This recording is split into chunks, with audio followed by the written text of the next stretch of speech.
Hello, good morning students. Class 8 subject Sanskrit video बना रहे हैं 7B और पाठ हमारा है दूसरा। पिछले वीडियो में हमने इससे पहले इस पाठ में 3 वीडियो यानी इस पाठ के 3 जो पैराग्राफ हैं वो हमने पढ़े। आज हम इस पाठ का जो हमारा दूसरा पाठ चल रहा है इसका ये लास्ट पैराग्राफ है, पैराग्राफ नंबर 4। इसके बाद इस पाठ का हिंदी अनुवाद कंप्लीट हो जाएगा, यानी कि ये जो रोचक और नीतिपूर्ण ज्ञानवर्धक जो कहानी है ये कंप्लीट हो जाएगी। वैसे आपको पढ़ने में मज़ा आ रहा होगा बेटा कि कहानियाँ शुरू से ही हमारी कमजोरी रही है, तो और कहानी विशेषकर यदि पशु पक्षी की हो तो वो और भी अधिक रोचक और आकर्षक बन जाती हैं। तो हमने अब तक ये पढ़ा कि जो शेर उस गुफा में अंदर बैठा हुआ था वो इंतज़ार कर रहा था कि कोई भी जीव इस गुफा में आए और मेरा भोजन बन जाए, लेकिन वहाँ पर जो उसका मालिक था बेटा गीदड़, उस गीदड़ ने जब अपनी गुफा की ओर देखा तो देखा कि शेर के पैरों के निशान अंदर तो जा रहे थे लेकिन बाहर नहीं आ रहे थे। तो वो चिंता में डूब गया कि जरूर इस गुफा के अंदर शेर है। तो उसने इस बात का पता लगाने के लिए एक व्यंग रचा, एक उपाय सोचा, एक योजना बनाई और गुफा से व्यर्थ ही कहा कि ये गुफा कि तुम्हें याद है कि तुमने मुझसे वादा किया, शर्त रखी थी कि जब भी मैं बाहर से वापस लौटूंगा तो तुम मुझको पुकारोगी, और यदि तुम नहीं पुकारती हो तो मैं दूसरी गुफा में चला जाऊंगा। तो ये उसने शेर का पता लगाने के लिए बात कही थी, जबकि ऐसा कोई वादा नहीं था। कि गीदड़ बहुत चालाक था, तो स्वयं को बचाने के लिए और अंदर शेर है या नहीं इसका पता लगाने के लिए उसने झूठ में ही या व्यर्थ में ही इस प्रकार के वचन कहे। और शेर समझता है कि हाँ ये गुफा ज़रूर ही अपने मालिक को पुकारती है, लेकिन वो अपने आप को अहंकार से युक्त हो चुका था। उसने सोचा कि मेरे डर का ये गुफा नहीं बोल रही है, क्योंकि उसने सुना है, सभी जानते हैं इस बात को कि जिसका मन डरा हुआ हो, जो डर से युक्त होता है, उसके हाथ पैर काम करना बंद कर देते हैं, उसकी आवाज़ रुक जाती है और उसका पूरा शरीर कांपने लग जाता है। ये एक डर की पहचान होती है। तो उसने सोचा इसी कारण ये गुफा मुझसे डर रही है और अपने स्वामी को नहीं पुकार रही है। तो शेर ने सोचा यदि मैं अगर नहीं पुकारूंगा, अगर ये गुफा नहीं पुकारेगी तो वो अंदर नहीं आएगा, और यदि गीदड़ अंदर नहीं आएगा तो मेरा भोजन कैसे बनेगा। इसलिए उस शेर ने गर्जना यानी कि उसको आवाज़ लगाई, ताकि वो सोच रहा था ऐसा लगे कि गुफा ही उसको आवाज़ दे रही है। तो इसमें बेटा हम आगे पढ़ते हैं, तो ध्यान से देखें। इस पाठ का पैराग्राफ नंबर जो 4 है वो हम शुरू करते हैं। तदहम तो मैं, अस्य इसका, आवाहनम करोमि पुकारता हूँ, तब मैं इसको पुकारता हूँ या इसको बुलाता हूँ। एवं इस प्रकार स बिले, वह गुफा में प्रवेश करके मैं मेरा भोजन भविष्यति हो जाएगा। उसका तो मैं इसको पुकार लेता हूँ जिससे वह बिल में प्रवेश करके मेरा भोजन बन जाएगा। इत्थम इस प्रकार विचार्य सोचकर सिंह शेर ने सहसाम एकाएक, एका कह सकते हो, अचानक कह सकते हो, और या फिर बिना सोचे समझे भी कह सकते हो इसका अर्थ। श्रृंगालस्य गीदड़ को आवानम अकरोत पुकारा।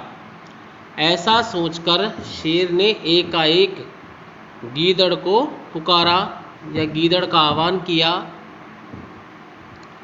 सिंह से, शेर की उच्च गर्जन, तेज गर्जना की, प्रतिध्वनि से यानी आवाज़ से, सा गुहा वह गुफा, उस गुफा ने उच्च जोर से, श्रृंगालम गीदड़ को, आवहत पुकारा। शेर की तेज गर्जना की प्रतिध्वनि से उस गुफा ने तेज आवाज में गीदड़ को पुकारा या बुलाया। अनेन इससे अन्य दूसरे भी पशवः पशु भयभीत अभवन हो गए।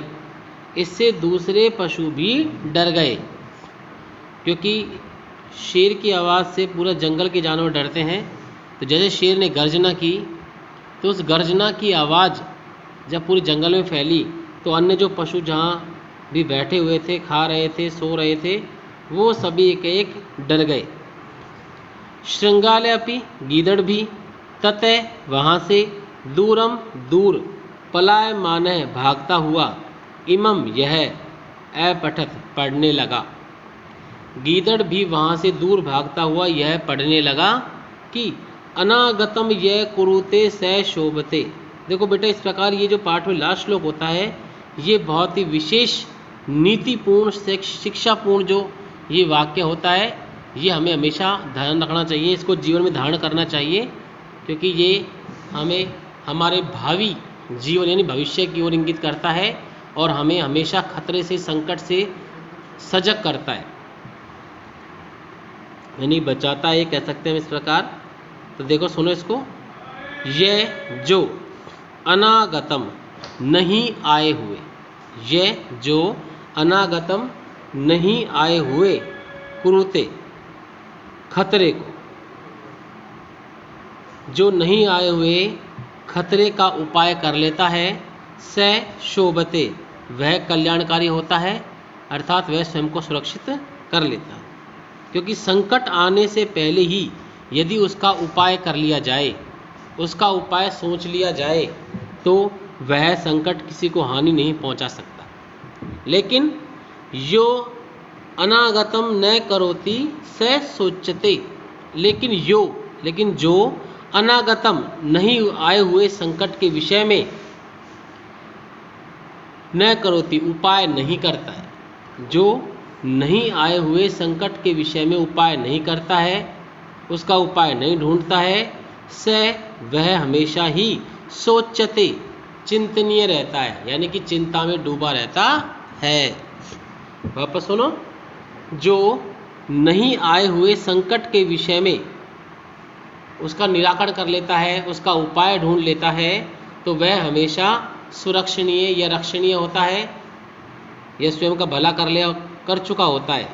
लेकिन जो नहीं आए हुए संकट का उपाय नहीं ढूंढता है या उस संकट का निवारण नहीं करता है, तो वह हमेशा चिंता में डूबा रहता है या सोच में डूबा रहता है। फिर गीदड़ कहता है कि अत्र यहाँ वन इस जंगल में, यहाँ इस जंगल में संस्थस्य रहते हुए मुझे जरा बुढ़ापा समागत आ गया।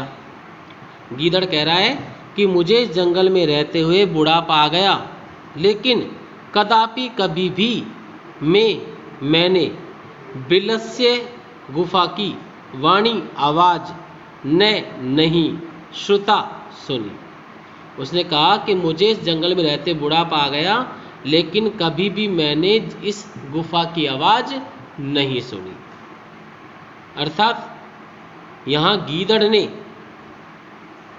उस संकट को समझ लिया, उस संकट को भांप लिया और उसका पता लगाने के लिए उसने व्यर्थ में ही या एक उपाय सोचा बेटा, और उस वह उपाय सही भी सिद्ध हुआ और उसे पता लग चुका था कि अंदर शेर है, क्योंकि गुफा एक निर्जीव वस्तु है और निर्जीव चीज़ें कभी भी आवाज़ नहीं करती हैं। तो ये जब उस गुफा ने उसको पुकारा तो समझ गया वो गीदड़ कि इस गुफा के अंदर जरूर ही शेर है, और उसने अपने प्राणों को बचा लिया।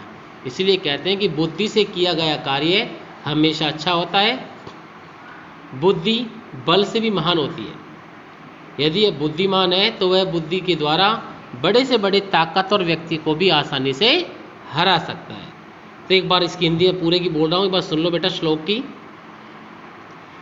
कि जो नहीं आए हुए संकट के विषय में सोच लेता है, उसका उपाय ढूंढ लेता है, वह हमेशा सुरक्षित रहता है। और जो नहीं आए हुए संकट का उपाय नहीं ढूंढता है या उसका निराकरण नहीं करता है, तो वह हमेशा चिंता में डूबा रहता है, सोच में डूबा रहता है। गीदड़ कहता है कि मुझे इस जंगल में रहते हुए बुढ़ापा आ गया, लेकिन आज तक कभी भी मैंने इस गुफा की आवाज़ नहीं सुनी। तो बेटा आपको समझ में आया आज जो ये पैराग्राफ पढ़ाया, तो आपको इसको ध्यानपूर्वक घर पे पढ़ना है और इसमें जो इसके शब्दार्थ हैं ये आपको CW की कॉपी में लिखना है। इसके बाद इसका जो हिंदी अनुवाद है यहाँ से यहाँ तक ये आपको HW की कॉपी में लिखना है। तो समझ आ गया होगा बेटा आपको इसमें करना किस प्रकार है। पैराग्राफ की स्टार्टिंग और डॉट डॉट करना है, लास्ट में फिर आपको लास्ट शब्द लिखना है और इस प्रकार फिर उनका हिंदी अर्थ करना है। तो CW कार्य मैंने बता दिया आपको, HW कार्य भी बता दिया है मैंने आपको। तो ये आपको कार्य करना है इस प्रकार। ये हमारा पार्ट नंबर 2 जो कंप्लीट होता है, इसका हिंदी अर्थ वाला भाग कंप्लीट होता है। कल हम यानी अगले वीडियो में हम इसके क्वेश्चन आंसरों को पढ़ेंगे। तो आज के वीडियो बेटा इतना ही। घर पर आप इसको पूर्ण रूप से कार्य करें और याद भी करना है। याद तो नियमित ही करना है, कार्य करने के बाद हमेशा हर सब्जेक्ट का आपको याद ही करना है। Okay students.